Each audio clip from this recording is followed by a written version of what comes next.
Welcome back, everyone. Thank you for following with me. Now, in this video 71, as I promised, we will continue to work on the whether the room is taken or whether the room is still available. All right, so let's look into this. Let's come in here. Now, as far as this is concerned, I'm going to take something that is going to be written in this formula here. I'm going to take the date, okay, with the room, and then I want to find out whether it's still available or is it already taken. So I'm going to do some matching. So I'm going to use this index function. So the array that I'm looking for is actually the name over here, this name. I need to show the nickname, but the matching information, so I'm going to use the match. So I'm going to take this information, the date, and the room. So as long as the date and the room matches, then I will tell them to show. But in this case, I'm going to log only the n, right? Only the n, and this is only the 4. One is only the n, one is only the 4. I'm going to copy the formula later. Okay, so comma, and my lookup array is going to be the date and the room. The date and the room. So in this example, for this E, okay, and this F, I have to make sure that this 2 is locked.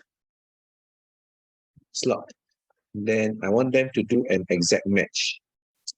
So let's see, what do I get?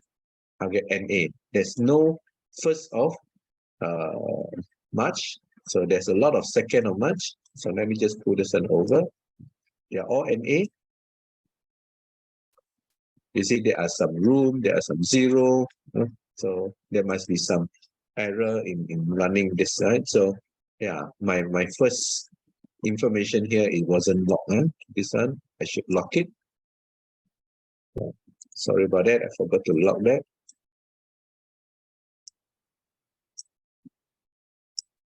There you go. So all those with the customer are the one that is already being booked.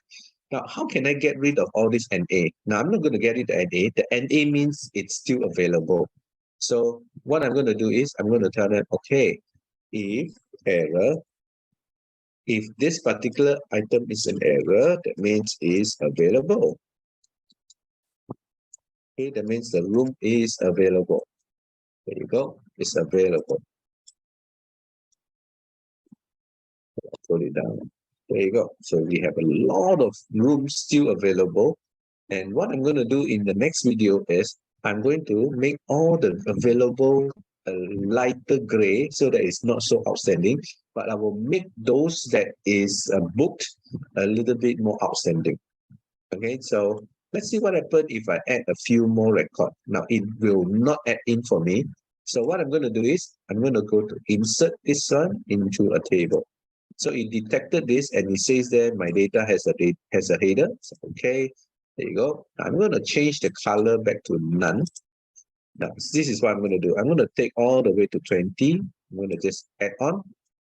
The next thing you know, there are a lot of other dates appear. So later in another video, I will just keep on adding and you will see more item will pop up. All right, more item will be in with already booked. Okay, so I hope you liked the video. Okay, I hope you like this sharing. And please help me to like and share to as many people as possible. And please also subscribe to my YouTube channel. Thank you so much. I'll see you in video 72.